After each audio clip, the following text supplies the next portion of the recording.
नमस्कार. मी भाऊ तोरसेकर. तुम्ही बघत आहात प्रतिपक्ष. मित्रांनो, हळूहळू करत लोकसभा निकालातून महाराष्ट्रातले सगळे राजकीय पक्ष बाहेर पडले आणि विधानसभेच्या तयारीला लागलेले.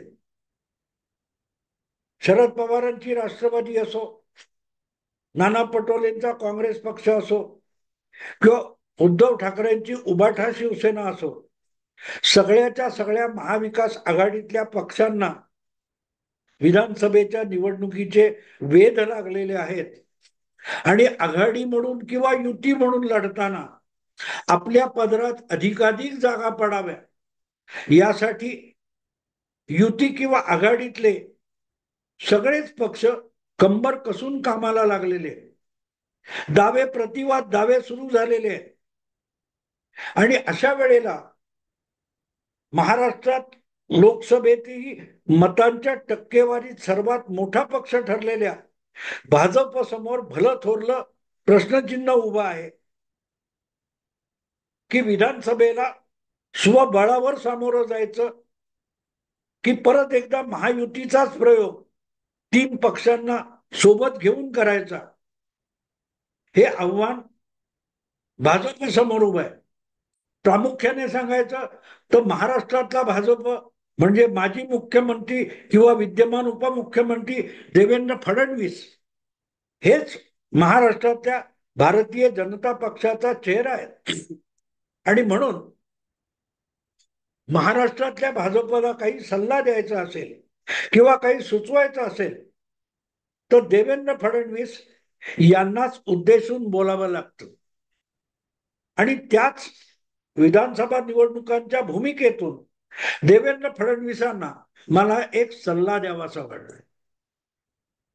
अर्थात तो त्यांनी मान्य करावा न करावा हा त्यांचा विषय आहे. पण कुठलाही पक्ष जेव्हा एका नेत्याच्या नेतृत्वाखाली काम करत असतो तेव्हा त्या पक्षाच्या नेत्याने आपल्या पाठीराख्या अनुयायी आणि कार्यकर्त्यांच्या भावना दुर्लक्षित करून कुठलीही लढाई लढता येत नाही की जिंकता येत नाही हे लक्षात घ्यावं.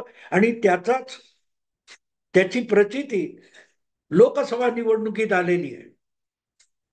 अजितदादा पवार यांना राष्ट्रवादी काँग्रेसमधून फोडून महायुतीमध्ये आणण्याची काय गरज होती हा प्रश्न अगदी उद्धव ठाकरे काँग्रेसवाल्यांनी विचारला, विरोधकांनी विचारला. पण तोच प्रश्न दबल्या आवाजात का होईना भाजपचे अनेक समर्थक आणि कार्यकर्ते, स्थानिक नेते सुद्धा पुन्हा पुन्हा विचारत होते. हे मी एवढ्यासाठी सांगतो की माझेही काही जाहीर कार्यक्रम झाले. त्या जाहीर कार्यक्रमामध्ये अनेक भाजप समर्थक अजितदादांना सोबत घेण्याची गरज काय होती हा प्रश्न वारंवार विचारत होते. आणि जर मला विचारत असतील तर पक्षांतर्गत वेगवेगळ्या व्यासपीठावर आणि मंचावर हा प्रश्न उपस्थित केला गेला असणार यात शंका नाही. पण निवडणुका जेव्हा समोर असतात तेव्हा याचा जास्त बोलबाला होत नाही. पण पराभव झाल्यानंतर त्यातून हलकल्लोळ होतो. तसा तो लोकसभा निकालानंतर भाजपच्या महाराष्ट्र शाखेमध्ये हलकल्लोळ झालेला आहे. आणि त्या सगळ्याचं खापर देवेंद्र फडणवीस यांच्यावर फोडलं जाण्याच्या आधी त्यांनी स्वतःच ती जबाबदारी घेऊन आपण सगळी जबाबदारी स्वीकारतो अशी घोषणा पण करून टाकली होती. पण प्रश्न जबाबदारी पराभवाची घेऊन भागत नाही तर पुढल्या लढाईची जबाबदारी सुद्धा उचलण्याची तयारी असली पाहिजे. आणि त्यामुळे आधीच्या जर चुका झाल्या असतील तर त्या दुरुस्त केल्या पाहिजेत. आणि त्या दुरुस्त करायच्या असतील तर इतिहासामध्ये सुद्धा कुठल्या चुका भोवल्या होत्या, आपल्याच पक्षातल्या कोणाकोणाला अशा चुका का भोवल्या होत्या आणि त्याची केवढी मोठी किंमत यापूर्वी भोगावी लागली याकडेही लक्ष द्यावं लागतं. आणि म्हणून आजचा व्हिडिओ करताना मी देवेंद्र, उत्तर प्रदेशचे माजी मुख्यमंत्री दिवंगत भाजप नेते कल्याण सिंग यांचा इतिहास सांगणार आहे. इतिहास सांगणार आहे. कल्याण सिंग आज जितके आक्रमक मानले जातात योगी आदित्यनाथ, तितकेच कल्याण सिंग हे सुद्धा उत्तर प्रदेश मधले भाजपचे एक अत्यंत आक्रमक मुख्यमंत्री म्हणून ओळखले जात होते. पण राजकारणाचे डावपेच खेळता खेळता कल्याण सिंग इतके वाहवत गेले की आपली लोकप्रियता, आपले नेतृत्व गुण आणि आपल्या पाठीशी उभं असलेलं अनुयायांचं जाळं किंवा संघटन यापेक्षा ते अधिकाधिक डावपेचावर विसंबून राहत गेले आणि राजकारणातून ते अक्षरशः दूर फेकले गेले. एक वेळ अशी आली की त्यांना भाजप सोडावं लागलं. त्यांनी एक वेगळा पक्ष सुद्धा राष्ट्रीय कल्याण पार्टी वगैरे असा काहीतरी काढला होता. हा सगळा इतिहास मी एवढ्यासाठी सांगतोय की उत्तर प्रदेशात भाजप कल्याण सिंग यांच्या नेतृत्वाखाली उभा राहिला आणि कल्याण सिंग यांच्या बरोबरच उत्तर प्रदेशातून भारतीय जनता पक्ष खच्ची झाला. राम जन्मभूमी आंदोलनातून पुढे आलेले आणि मंडल आयोगाच्या शिफारशीतून नव नेतृत्व उत्तर प्रदेशमध्ये जे उदयाला आलं त्याचं फळ म्हणजे कल्याण सिंग होते. पण कल्याण सिंग यांना बाबरी मशीद पाडली गेल्यानंतरच्या राजकारणामध्ये, बाबरी मशीद आंदोलनाच्या काळामध्ये जी लोकप्रियता लाभली त्यातून भारतीय जनता पक्ष पहिल्यांदा त्यांच्याच नेतृत्वाखाली उत्तर प्रदेश सारख्या मोठ्या राज्यामध्ये एकपक्षीय बहुमत घेऊन येऊ शकला. पण बाबरी पाडली गेल्यानंतर त्यांचं सरकार केंद्रातल्या नरसिंहराव सरकारने बरखास्त केलं होतं. विधानसभा पण बरखास्त करून टाकली होती. कारण कल्याण सिंग यांनी सुप्रीम कोर्टाला एक लेखी आश्वासन दिलं होतं की बाबरीचा जो ढाचा आहे त्याला धक्का लागणार नाही, त्यासाठी आवश्यक बंदोबस्त ठेवला जाईल.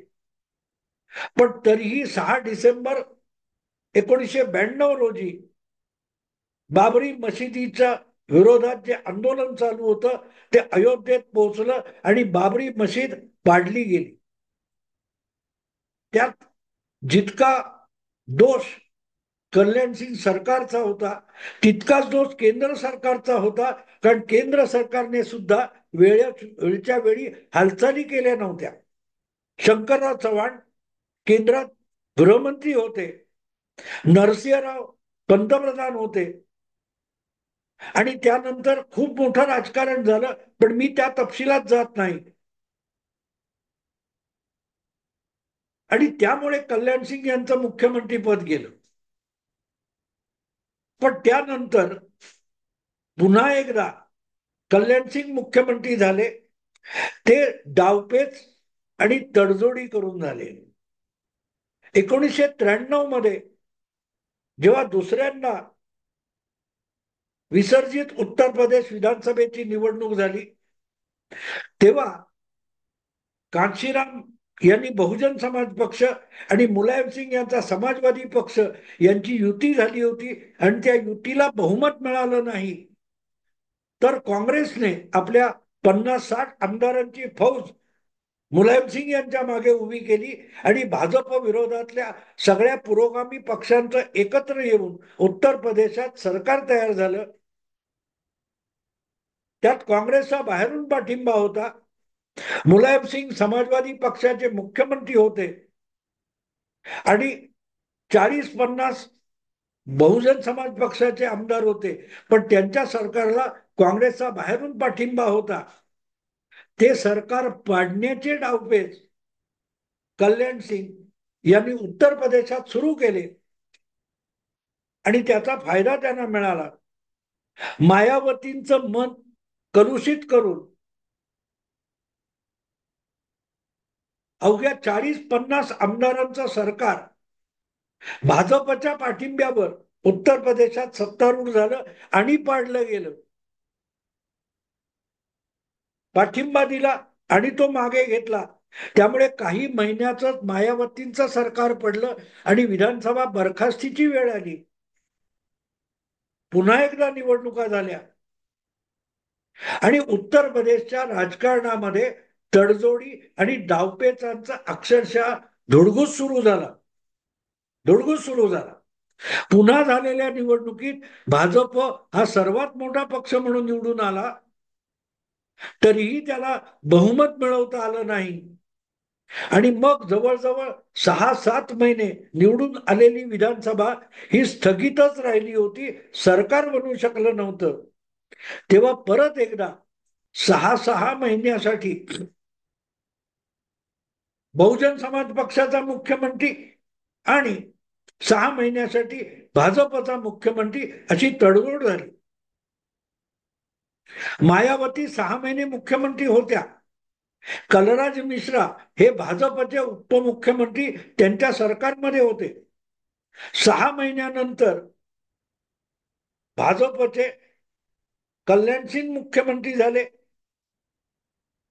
पण मायावतींनी ते सरकार टिकू द्यायचं नाही असं ठरवलेलं होतं. त्यामुळे काही महिन्यातच मायावतींनी कल्याणसिंग सरकारचा पाठिंबा काढून घेतला. पण तोपर्यंत कल्याणसिंग यांनी डावपेचाची परमावधी केली होती आणि काँग्रेस पक्षामध्ये फूट पडली, मायावतींच्या पक्षामध्ये फूट पडली आणि बहुमताला कमी पडणारे आमदार कल्याणसिंग यांनी बसपा आणि काँग्रेस यातून फोडून आणले आणि बहुमत दाखवून आपली मुख्यमंत्री पदाची खुर्ची टिकवली होती. स्वतःची लोकप्रियता आणि भरभक्कम संघटन पाठीशी असताना कल्याणसिंग डावपेचांच्या इतके आहारी गेले की सत्ता टिकवण्यासाठी त्यांनी जनमानसात आपली असलेली प्रतिमा यापेक्षाही डावपेचांवर भर दिला आणि त्यातून त्यांची लोकप्रियता रसातळाला गेली. एक वेळ अशी आली 1999 नंतर की कल्याणसिंग यांना पक्षाच्या बाहेर पडावं लागलं किंवा भाजपला त्यांची पक्षातून हकालपट्टी करावी लागली. आणि भाजप हा उत्तर प्रदेशात जवळपास निर्णायकी नेतृत्वहीन पक्ष बनून गेला.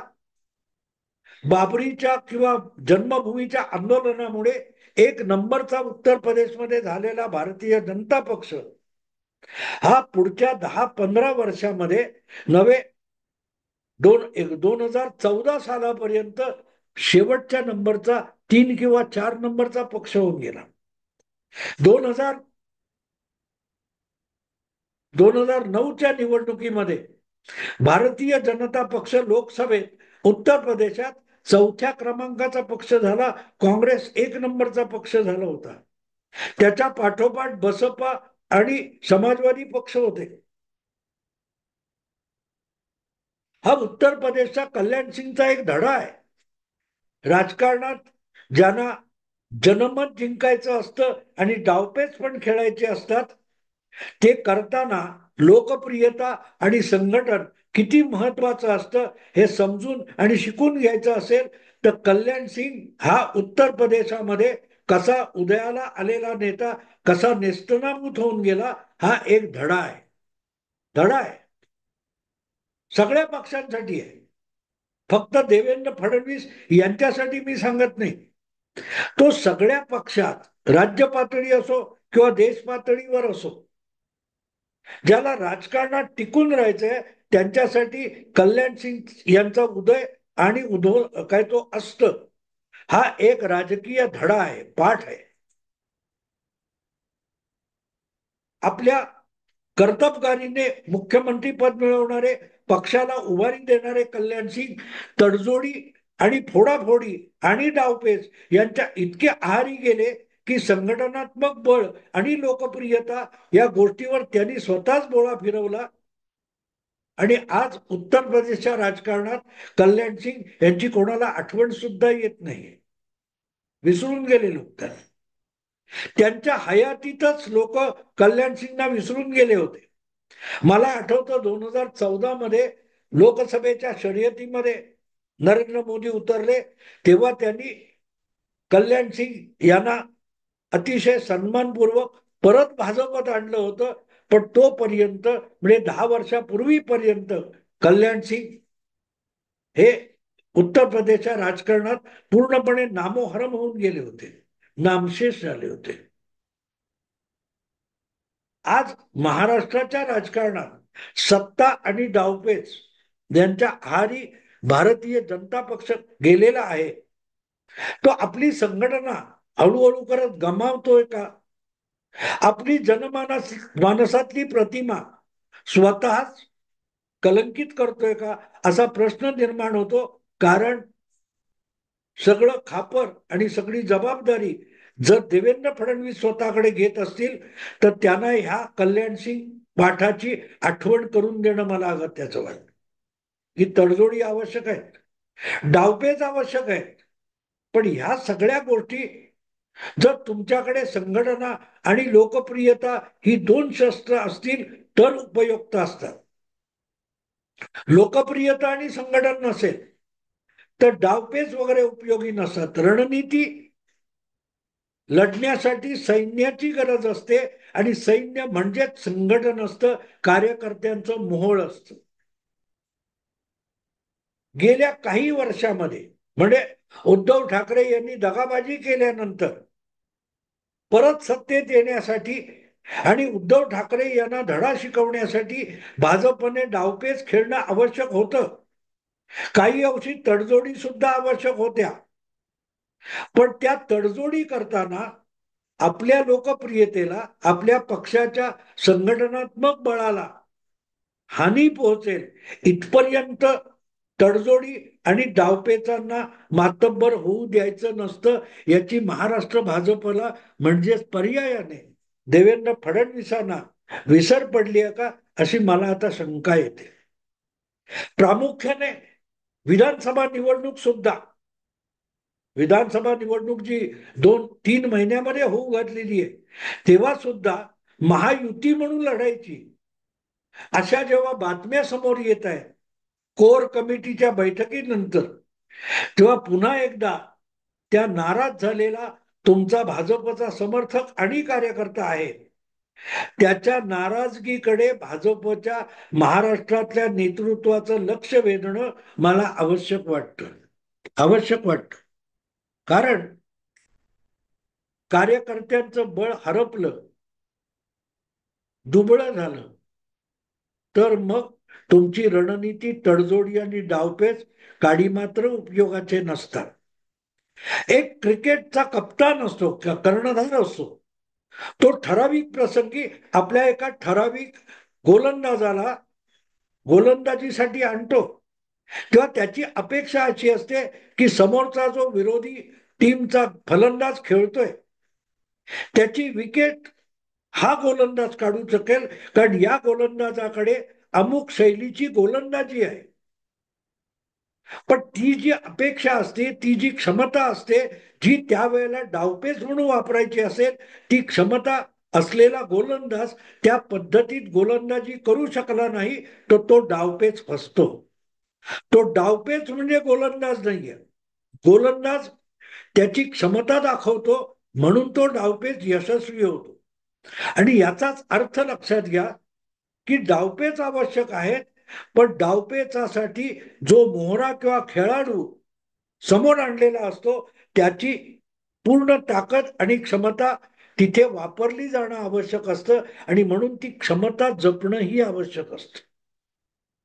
तो गोलंदाज पूर्ण ताकदीने आणि क्षमतेने खेळणं आवश्यक असतं.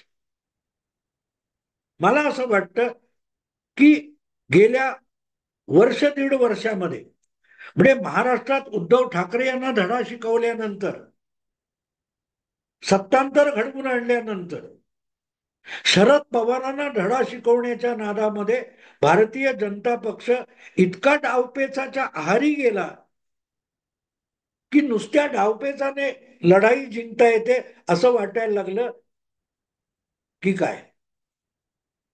आणि म्हणूनच त्या डावपेचातून बाहेर पडून परत एकदा संघटनेच्या बळाकडे लक्ष देणं, जे डावपेच लढवायचे आहेत त्यासाठी आपल्या संघटनेचं बळ तितकं सक्षम आहे की नाही याची चाचपणी करणं, आणि कमी पडत असेल तर डागडुजी आणि देखभाल करून ते परत सक्षम बनवणं, याला आज प्राधान्य पाहिजे.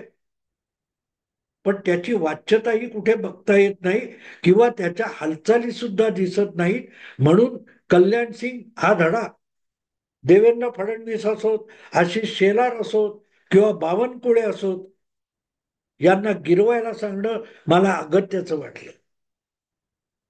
तुमचा कल्याण सिंग होऊ देऊ नका.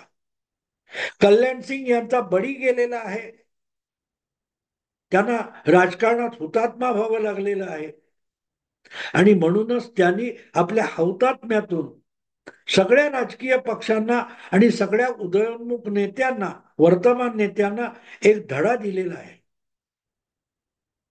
तोच धडा देवेंद्र फडणवीस यांनी लक्षात घ्यावा, शिकावा.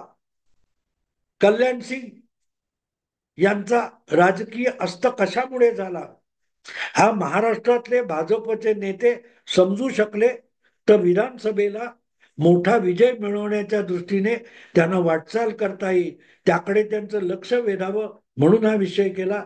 आवडला लाईक करा, शेअर करा, सबस्क्राईब करा. नमस्कार.